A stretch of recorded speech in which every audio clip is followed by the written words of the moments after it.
Being a content creator changes everything. People treat you differently, they exploit your weaknesses, they sexualize you, they project onto you, assuming they know who you are. But they don't. Not really. You become a mirror to their assumptions, a screen for their fantasies. And when you deviate from the version they invented, they turn. Most only think of themselves when they engage with you. Some want to be close, others want to break you. And all of them think they got you all figured out. Of course, not everyone is like this. Some people are kind, but the damage doesn't come from the majority. It comes from the few who know how to cause it. But here's how your question. How are you supposed to meet people when you have to know them before you can trust them? You're stuck, protecting yourself, building walls, because every connection is a risk. And so, you stay alone. Not out of choice, but for safety. You start screening every message, reading between the lines, noticing when a tone is a little too rehearsed, when a compliment is laced with expectation. Who can you trust? People from your past? They resent you from growing beyond them, for moving on, for making friends. It's not always jealousy. It's discomfort. They don't know where they fit anymore. And you don't know how to explain the ways your life has changed. Even kindness can feel suspicious, because you've learned that flattery sometimes hides the blade. And you start to wonder, who's next to turn on you? Who's going to twist the story this time? You become aware, painfully aware of your presence, your influence. You can't just join a small Discord server anymore. You can't hang out in public places without thinking, am I safe? And no, this isn't about being famous. It's about being visible, vulnerable, accessible in ways that are hard to explain. Even something as simple as sharing your favorite ramen feels like a threat. You hesitate before posting photos, before tagging locations, because oversharing doesn't just cost your privacy, it can cost you your peace. Maybe, a friend of a friend could be someone you let in, but most of your friends are isolated too. So that friend of a friend rarely exists. The only people you can really let in is the people you've known for years, but sooner or later that well dries, and you're stuck with an empty promise. Some people will say, you chose this life, and maybe they're wrong. But no one tells you what it really costs until you're already too far in to turn back. And it's not just paranoia. There are people who actively hate you, people who talk, people who lie, people who want to hurt you. It's not everyone, and doesn't have to be. Just one person with bad intentions can flip your life upside down.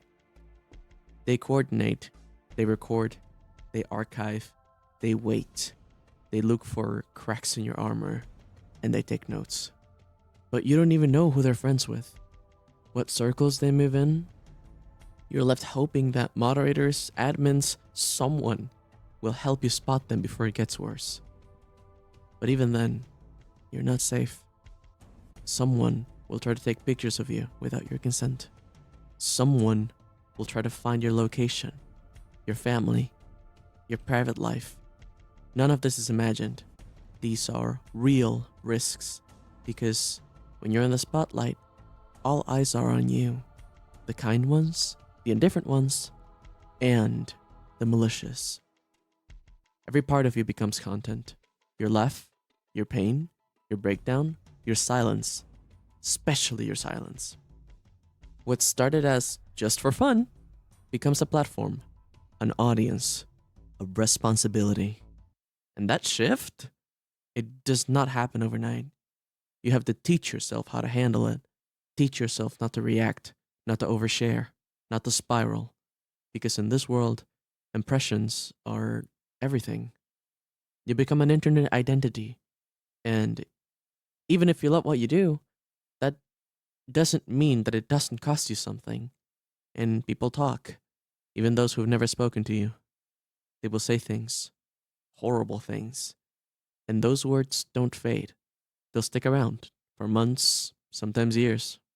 You could be squeaky clean, and still, they'll call you manipulative, a liar, a danger, a fraud who deserves to be destroyed. And yes, that's a quote. More than one, actually. But no matter how cruel the words, you still have to be careful.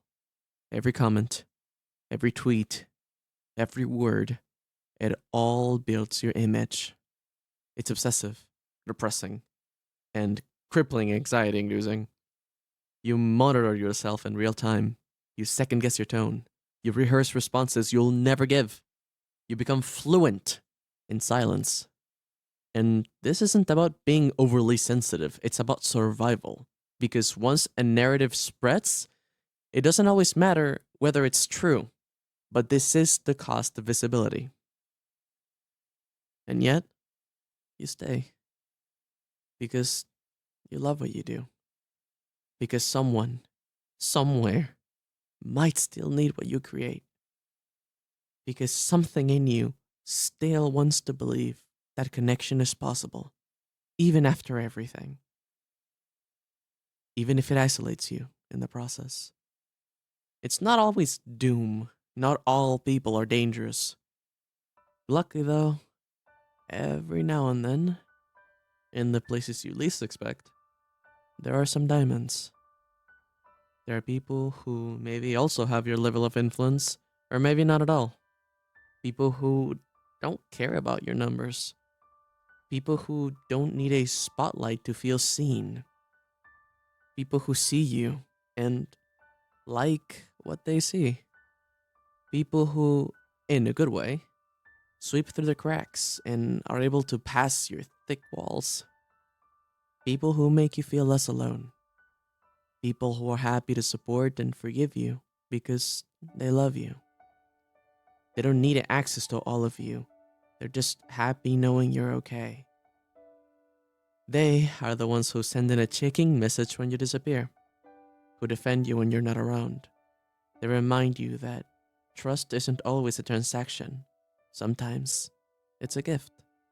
And those people, they are rare. But they're always enough to keep going.